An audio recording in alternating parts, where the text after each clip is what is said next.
So there's a mitochondrial crisis we're all facing today, men and women. Hey guys, it's Dr. Eric, the fitness physician, where I talk about my trademark muscle medicine approach, cellular medicine, health and performance optimization, and more.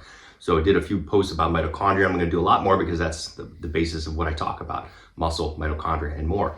And I did a couple videos talking about exercise. And of course, everybody knows how good it is, right? But I talk about getting down to it at the cellular level and exercise, mitochondria, the benefits thereof, and the cellular benefits, and how we can really fine tune this to fit your lifestyle and get the most bang out of your buck for the minimal amount of work. We don't want to spend hours in the gym. There's ways to do this. So what I want to talk to, especially since we're coming in, hopefully spring, it's still a little cold here in Ohio, but immune system is very important for this. In terms of exercise, it can help with mitochondrial health in terms of mobilizing immune cells, specifically what are called NK cells and T cells and macrophages.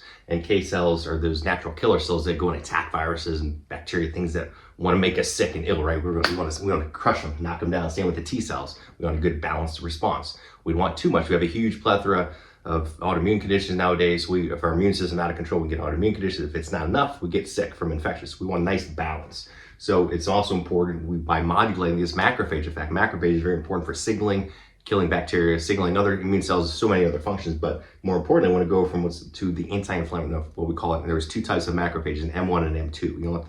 Nothing real detailed about this I don't want to get into today, but basically we want to make it more than anti-inflammatory one. Again, we want that balance. We want it inflamed when it's pissed off and we're attacking viruses, right? But then we want to balance that out.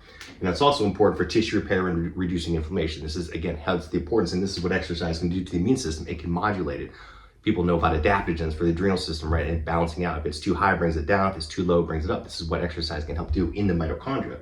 Also important for energy metabolism. Obviously increased glucose uptake, which is non-insulin dependent, which is hence the importance of exercise, especially for those people, which are so many of them nowadays, that have insulin resistance, diabetes, or prediabetes. They have problems with this. They can't do this. So this is a non-insulin dependent way. If their insulin is not working well, they don't make it, they're resistant. By exercising, you can improve this glucose uptake through those GLUT receptors and improve your insulin sensitivity just by movement. It's also important for the cellular pathways, what we call NADPH oxidase, or we call NOX2 and HK2. These are what involved with the production of NAD. Everybody's talking about NAD and getting NAD shots and infusions. You don't have to do this. You can make your body make its own NAD and balance it out with exercise and with nutrition and with supplementation, different ways to do this. So this is very important for this. This is what's going to give you energy. This is why if you're like, I'm tired all the time, this is why. Again, I talk about cellular medicine. We want to improve your cellular pathways, get your body functioning at the cellular level. You'll have energy in your cells, therefore you'll have energy in your tissues.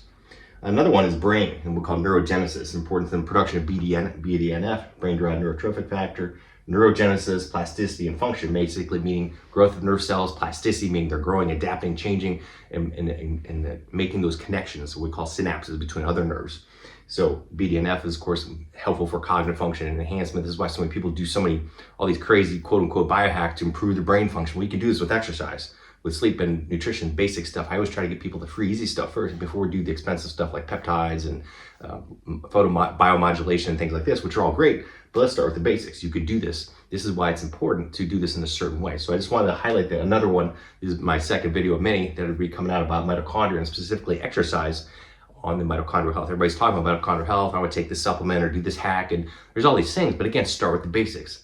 Get your sleep. Let's get your optimum exercise. And I'll talk about exercise protocols later, how you can do this. Again, you don't have to slog away at the gym for hours at a time. You could be done in 4 minutes. Once here and there, do a short workout, a few times a week if you have to. There's different ways to do this. So if you're interested, if you want to check me out and I can help you, I'm going to check out drericprimax.com. I'm doing telehealth all across the country. Got my VIP program and other programs as well. A ton of free content on my social media.